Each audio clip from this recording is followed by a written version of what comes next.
iblis satu jenis anak jin ataupun anak setan yang dihasilkan oleh manusia sendiri tanpa manusia tu sedar. Bagaimana ada sesetengah dan sebilangan manusia yang menghasilkan anak spesies jin, dalam istilah ilmu perubatan Islam dia sebut al-mukhannas. Al-mukhannas ni macam ni. Sebab itulah dalam ilmu fiqh, terutama tentang orang perempuan, bab haid. Sebab tu bila manusia ni di kalangan perempuan, bila datang musim dia, iaitu musim haid, dia dianggap sebagai kotor. Dalam bahasa kampung, tengah dalam kotor. Kalau orang Kelantan dia sebut cemar dah. Maksudnya tak boleh semayang. Jadi waktu tersebut, sekiranya suami itu mempunyai keinginan terhadap isteri dia, terhadap pasangan dia, jadi waktu tu isteri pula, pasangan pula dalam keadaan kotor tadi, haid. Sebab itu dalam agama kita dilarang sama sekali menjalinkan hubungan intim, hubungan kelamin antara sepasang suami yang isteri tengah kedatangan haid. Kenapa? Sebab dari sudut perubatan, dari sudut kesihatan pun boleh membahayakan kedua-dua belah pihak.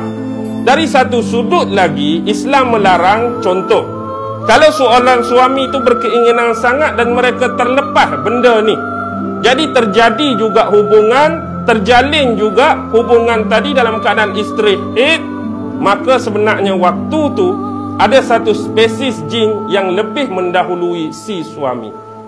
Dia akan guna dahulu alat kelamin isteri kita kalau kita jima isteri dalam keadaan haid.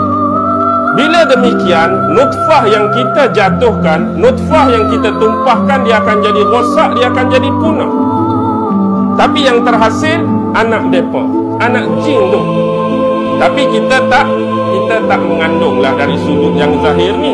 Sebenarnya kita tengah mengandungkan dan melahirkan. Itulah yang disebut mukhannas. Orang yang melahirkan mukhannas ni, bayi tadi dalam rupa bentuk batin dia akan datang bertemu dengan ibu dia, ibu tumpang lah sebenarnya.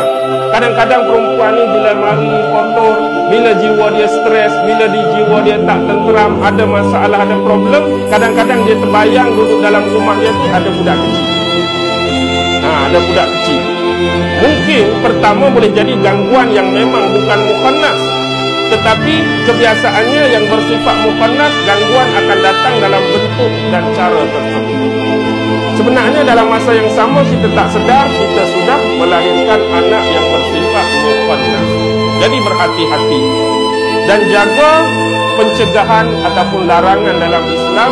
Jangan sesekali melakukan hubungan bersama isteri dalam keadaan isteri itu kotor ataupun kedatangan haid. Jadi siapa yang terlepas, dia sendirilah yang menanggung asbab musabah dan segala akibatnya. Jadi berhati-hati bab ni. Dia sebut mukhannas, ingat ni.